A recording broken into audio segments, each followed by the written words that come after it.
आज बात उस मुद्दे की जिसका इंतजार राजस्थान दशकों से कर रहा है।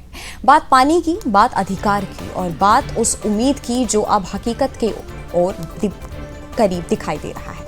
राजस्थान को उसके हिस्से का यमुना जल दिलाने की दिशा में एक बड़ा और निर्णायक कदम उठाया गया है। नई दिल्ली में हुई एक अहम बैठक ने न सिर्फ जल राजनीति को नई दिशा दी है, बल्कि प्रदेश के लाखों लोगों की उम्मीदों को भी मजबूत किया है।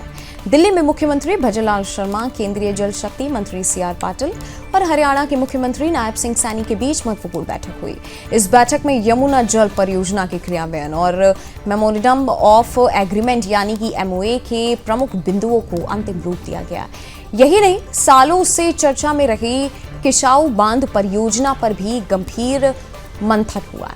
राजस्थान के लिए ये बैठक इसलिए महत्वपूर्ण है क्योंकि प्रदेश का बड़ा हिस्सा आज भी जल संकट से जूझ रहा है, विशेष रूप से शेखावाटी क्षेत्र, जहां भूजल स्तर लगातार गिर रहा है और पेयजल की समस्या लंबे समय से बनी हुई है।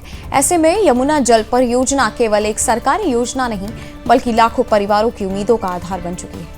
बैठक के बाद केंद्रीय जल शक्ति मंत्री CR पाटिल ने साफ कहा कि प्रधानमंत्री नरेंद्र मोदी के नेतृत्व में केंद्र सरकार राज्यों के बीच जल संसाधनों के बेहतर और वैज्ञानिक प्रबंधन के लिए लगातार काम कर रही है। उन्होंने बताया कि यमुना जल परियोजना को आधुनिक तकनीक के साथ आगे बढ़ाया जाएगा। खास बात यह है कि पारंपरिक नहर प्रणाली की बजाय पाइपलाइन आधारित जल वितरण मॉडल पर जोर दिया जा रहा है। सबसे पहले तो मैं देश के यशस्वी प्रधानमंत्री नरेंद्र मोदी जी को इस बात के लिए बधाई देना चाहता हूं कि जो देश के अंदर दशकों से अटकी हुई योजना थी, उन सभी योजनाओं पर काम बहुत ही गति से हो रहा है।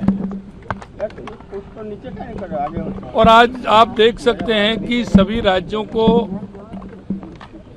इस तरह की जो समस्या थी, तो एक दूसरे राज्यों के जल के विवाद थे, माननीय प्रधानमंत्री जी के